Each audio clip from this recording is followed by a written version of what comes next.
अक्सर लोगों के दिलो दिमाग में पहला सवाल आता होगा कि मृत्यु के बाद क्या होता होगा। इसे भी 3 अवस्था में विभक्त किया गया है। प्रथम अवस्था में मानव को समस्त अच्छे बुरे कर्मों का फल इसी जीवन में प्राप्त होता है। दूसरी अवस्था में मृत्यु के उपरांत मनुष्य विभिन्न 84 लाख योनियों में से किसी एक में अपने कर्मानुसार जन्म लेता है।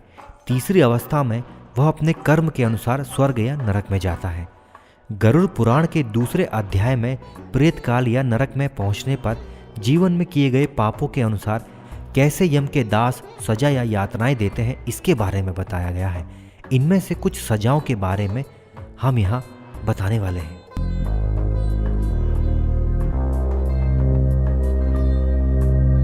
सबसे पहली सजा है तामिश्र। जो लोग दूसरों की संपत्ति पर कब्जा करने का प्रयास करते हैं, जैसे कि चोरी करना, लूटना, उन्हें तामिश्र में यमराज द्वारा सजा मिलती है। इस नरक में लोहे की पट्टियों और मुकद्दरों से पिटाई की जाती है।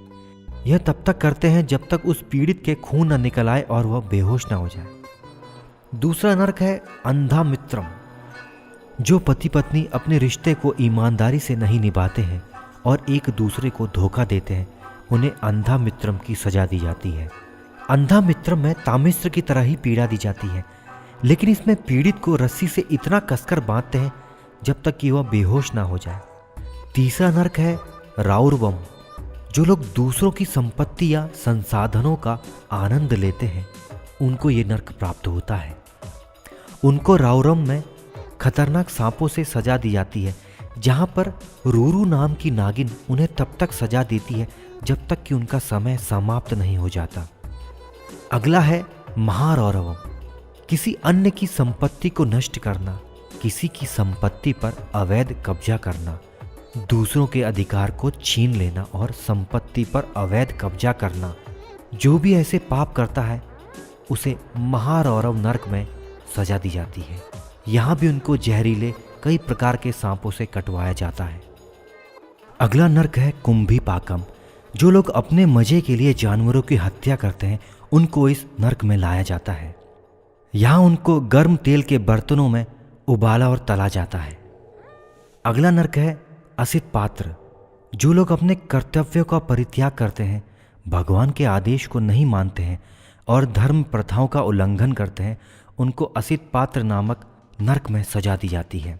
असित पत्र से बनी चाबुक से उन पे तब तक हमला किया जाता है जब तक वो व्यक्ति बेहोश न हो जाए। अगला नरक है सूकर मुखम।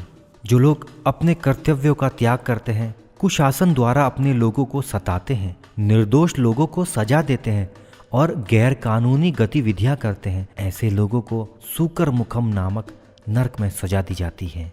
वहां ऐसे व्यक्तियों को दबाकर कुचल दिया जाता है और जानवरों के तेज दांत के नीचे पीस देने की सजा भी दी जाती है। अगला नरक होता है अंधकूपम। जो लोग संसाधन होने के बावजूद जरूरतमंदों की सहायता नहीं करते हैं और अच्छे लोगों पर अत्याचार करते हैं, ऐसे लोगों को अंधकूपम नामक नरक में लाया जाता है। यहाँ उनको जंगली जानवरों के बीच में छोड़ दिया जाता है और उनको ऐसे कुएं में फेंक दिया जाता है जिसमें शेर, बाघ, बाज, सांप और बिच्छू जैसे विषैले जानवर होते हैं। अगला नरक होता है अग्निकुंडम। जो लोग बलपूर्वक अन्य की संपत्ति को चोरी करते हैं, सोने और जवाहरात को चोरी करते हैं और अनुचित का फायदा उठाते हैं, ऐसे व्यक्तियों को अग्निकुंडम नामक नरक में लाया जाता है। ऐसे व्यक्तियों के हाथ और पैरों को बांधकर उनको आग के ऊपर भूना जाता है। अगला नरक होता है कृमि भोजनम। जो लोग मेहमानों को अपमानित करते हैं और अपने फायदे के लिए दूसरों का इस्तेमाल करते हैं, ऐसे व्यक्तियों को कृमि भोजनम नामक नरक में लाया जाता है। ऐसे व्यक्तियों को कीड़े और सांपों के बीच में छोड़ दिया जाता है। प्रिय दर्शकों, गरुड़ पुराण में ऐसे 28 अपराधों और सजाओं के बारे में बताया गया है। यमलोक में इस तरह दुष्ट आत्माओं को यातनाएं मिलती हैं। कुछ लोगों में यह भ्रांत धारणा बनी है कि इस गरुड़ पुराण को घर में नहीं रखना चाहिए, केवल श्राद्ध आदि प्रेत कार्यों में ही इसकी कथा सुनते हैं। यह धारणा अत्यंत भ्रामक और अंधविश्वास युक्त है। कारण इस ग्रंथ की महिमा में ही यह बात लिखी है कि जो मनुष्य इस गरुड़ पुराण सारोद्धार को सुनता है, चाहे जैसे भी इसका पाठ करता है, वह यमराज की भयंकर यातनाओं को तोड़कर निष्पाप होकर स्वर्ग प्राप्त करता है। प्रिय दर्शकों, गरुड़ पुराण की समस्त कथाओं और उपदेशों का सार यह है कि हमें आसक्ति का त्याग कर वैराग्य की ओर प्रवृत्त होना चाहिए तथा सांसारिक बंधनों से मुक्त होने के लिए एकमात्र परमात्मा की शरण में जाना चाहिए। प्रिय दर्शकों, आज के लिए बस इतना ही। मिलते हैं बहुत जल्दी गरुड़ पुराण के अगले एक अध्याय के साथ।